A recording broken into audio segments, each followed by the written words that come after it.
The Amazing Maurice, Chapter 1, Part 2. They said he was amazing. The Amazing Maurice, they said. He'd never meant to be amazing, it had just happened.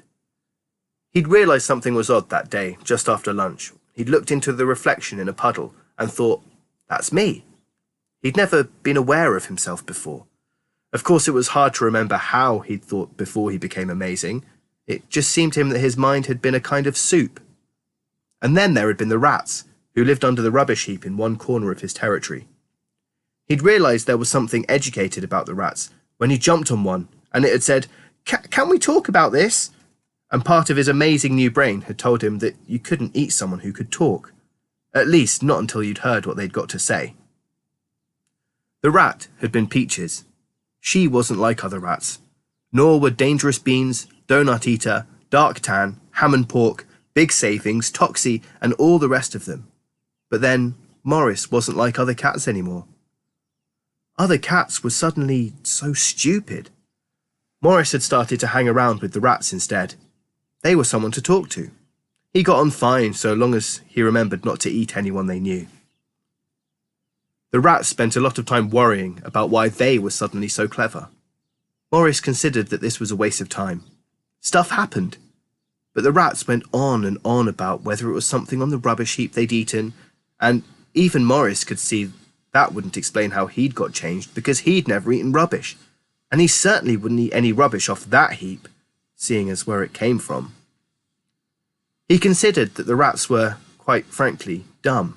Clever, okay, but dumb. Maurice had lived on the streets for 4 years, and he barely had any ears left, and scars all over his nose. And he was smart. He swaggered so much when he walked that if he didn't slow down, he flipped himself over. When he fluffed out his tail, people had to step around it. He reckoned you had to be smart to live for 4 years on these streets, especially with all the dog gangs and freelance furriers. One wrong move and you were lunch and a pair of gloves. Yeah, you had to be smart. You also had to be rich. This took some explaining to the rats, but Maurice had roamed the city and learned how things worked, and money, he said, was the key to everything. And then, one day, he'd seen the stupid-looking kid playing the flute with his cap in front of him for pennies. He'd had an idea. An amazing idea. It just turned up, bang, all at once. Rats, flute, stupid-looking kid. And he'd said, "Hey, stupid-looking kid, how'd you like to make your foot—" "Nah, kid, I'm down here." Dawn was breaking when the highwayman's horse came out of the forests, over a pass, and was reined to a halt in a convenient wood. The rich river valley stretched out below, with a town hunched up against the cliffs. Maurice clambered out of the saddlebag and stretched. The stupid-looking kid helped the rats out of the other bag. They'd spent the journey hunched up on the money, although they were too polite to say that this was because no one wanted to sleep in the same bag as a cat. "What's the name of this town, kid?" Maurice said, sitting on the rock and looking down at the town. Beside them, the rats were counting the money again, stacking it in piles beside its leather bag. They did this every day. Even though he had no pockets, there was something about Maurice that made everyone want to check their change as often as possible. "It's called, bad blints," said the kid, referring to the guidebook. "Ahem! Should we be going there if it's bad?" said Peaches, looking up from the counting. "Oh, it's not called bad because it's bad," said Maurice. "That's foreign language for bath, see?" "So, it's really called bath blints," said Donut Eater. Nah, they call it bath because—" The Amazing Maurice hesitated, but only for a moment. "Because they got a bath, see? A very backward place, this. Not many baths around, but they've got one and they're very proud of it, so they want everyone to know. You probably have to buy tickets to even have a look at it." "Is that true, Maurice?" said Dangerous Beans. He asked the question quite politely, but it was clear that what he was really saying was, "I don't think that's true, Maurice." Ah, yes, Dangerous Beans. Dangerous Beans was difficult to deal with. Really, he shouldn't be. Back in the old days, Maurice thought, he wouldn't even have eaten a rat so small and pale and generally ill-looking.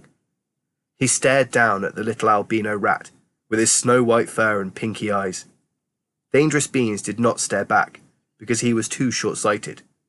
Of course, being nearly blind was not too much of a drawback to a species that spent most of its time in the darkness and had a sense of smell that was, as far as Maurice could understand it, almost as good as sight and sound and speech all put together. For example, the rat always turned to face Maurice and looked directly at him when he spoke. It was uncanny. Maurice had known a blind cat that walked into doors a lot, but Dangerous Beans never did that. Dangerous Beans wasn't the head rat. That was Ham and Pork's job. Ham and Pork was big and fierce and a bit scabby, and he didn't much like having a newfangled brain, and he certainly didn't like talking to a cat. He had been quite old when the rats had changed, as they called it, and he said that he was too old to change. He left talking to Maurice to Dangerous Beans, who had been born just after the change. And the little rat was clever, incredibly clever. Too clever. Maurice needed all his tricks when he was dealing with Dangerous Beans. "It's amazing, the stuff I know," said Maurice, blinking slowly at him. "Anyway, it's a nice-looking town, looks rich to me. Now, what we'll do is—" Ahem! Maurice hated that sound. If there was a sound worse than Dangerous Beans asking one of his odd little questions, it was Peaches clearing her throat.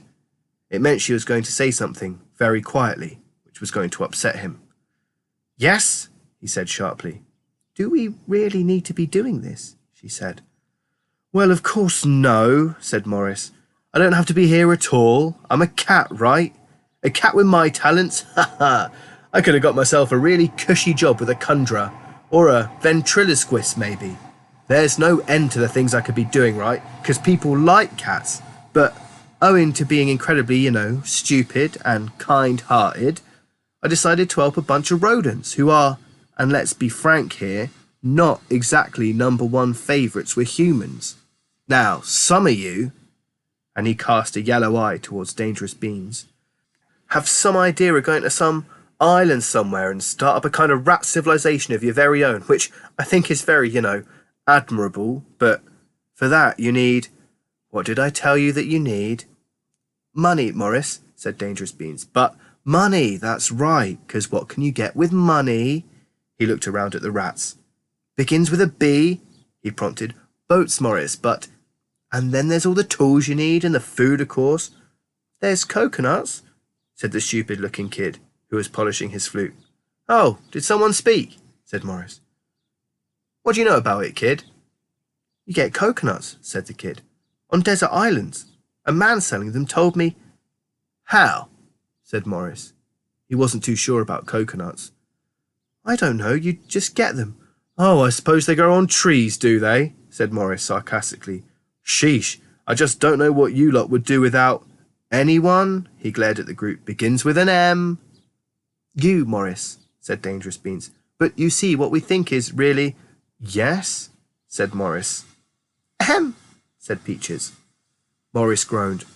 "What Dangerous Beans means," said the female rat, "is that all this stealing grains and cheese and gnawing holes in walls is, well—" She looked up into Maurice's yellow eyes. "It's not morally right." "It's what rats do," said Maurice. "But we feel we shouldn't," said Dangerous Beans. "We should be making our own way in the world." Oh dear, said Maurice, shaking his head. "Ho for the island, eh? The kingdom of the rats."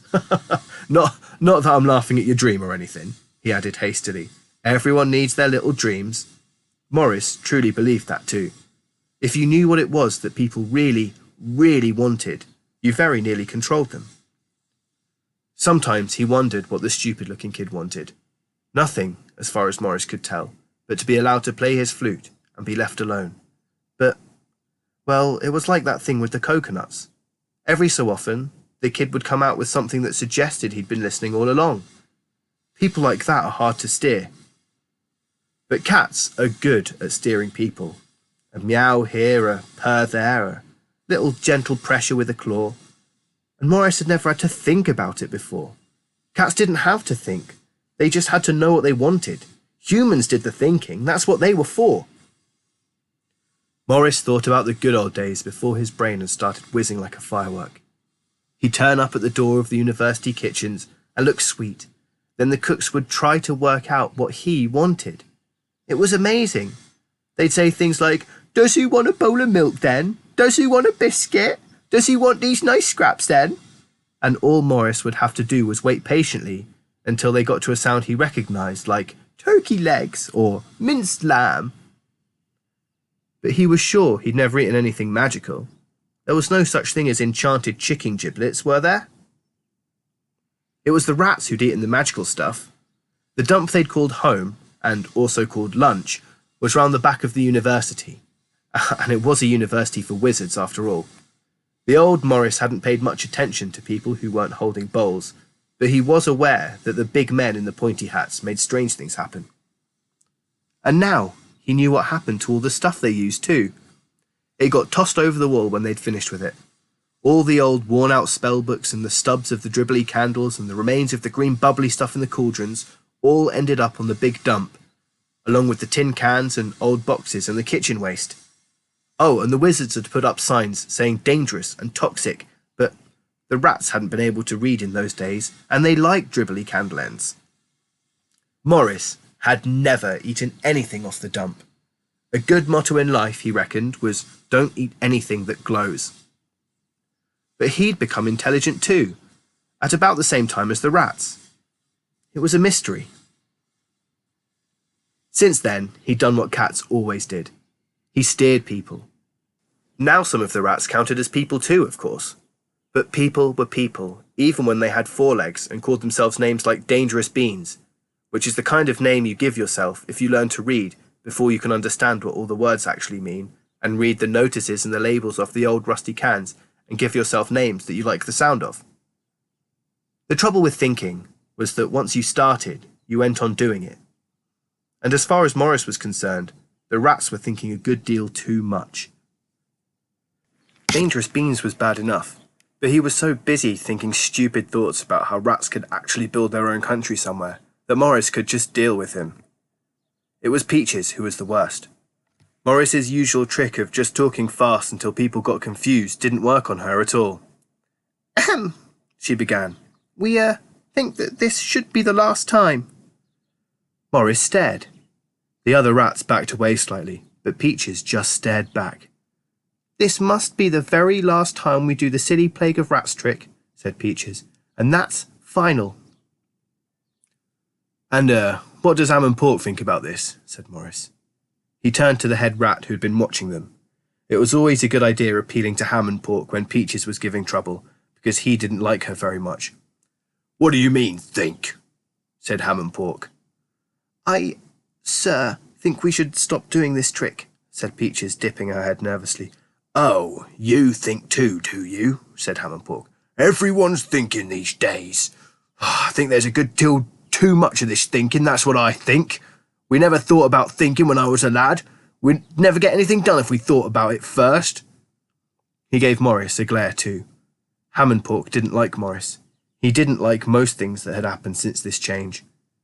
In fact, Maurice wondered how long Ham and Pork was going to last as leader. He didn't like thinking. He belonged to a days when a rat leader just had to be big and stroppy. The world was moving too fast for him now, and it made him angry. He wasn't so much leading now as being pushed. Dangerous Beans, sir, believes that we should be thinking of settling down, sir," said Peaches. Maurice scowled. Ham and Pork wouldn't listen to Peaches, and she knew it. But Dangerous Beans was the closest thing the rats had to a wizard, and even big rats listened to him. "I thought we were going to get on a boat and find an island somewhere," said Ham and Pork. "Very ratty places, boats," he added approvingly. Then he went on, with a slightly nervous and slightly annoyed look at Dangerous Beans. "And people tell me that we need this money stuff because now we can do all this thinking we've got to be ethical, sir," said Dangerous Beans. "Which sounds unratty to me. Not that my opinion counts for anything, it seems," said Ham and Pork. "We've got enough money, sir," said Peaches. "We've already got a lot of money. We have got a lot of money, haven't we, Maurice?" It wasn't a question. It was a kind of accusation. "Well, when you say a lot," Maurice began. "And, in fact, we've got more money than we thought," said Peaches, still in the same tone of voice. It was very polite, but it just kept going and it asked all the wrong questions. A wrong question for Maurice was one that he didn't want anyone to ask. Peaches gave her little cough again. Ahem. The reason I say we've got more money, Maurice, is that you said what were called gold coins were shiny like the moon and silver coins were shiny like the sun, and you'd keep all the silver coins. In fact, Maurice, that's the wrong way round. It's the silver coins that are shiny like the moon. Maurice thought a rude word in cat language, which has a great many of them. What was the point of education, he thought, if people went out afterwards and used it? So we think, said Dangerous Beans to Ham and Pork, that after this one last time, we should share out the money and go our separate ways. Besides, it's getting dangerous to keep repeating the same trick. We should stop before it's too late. There's a river here. We should be able to get to the sea. An island with no humans or clerk cats would be a good place, said Ham and Pork. Maurice didn't let his smile fade, even though he knew what current meant.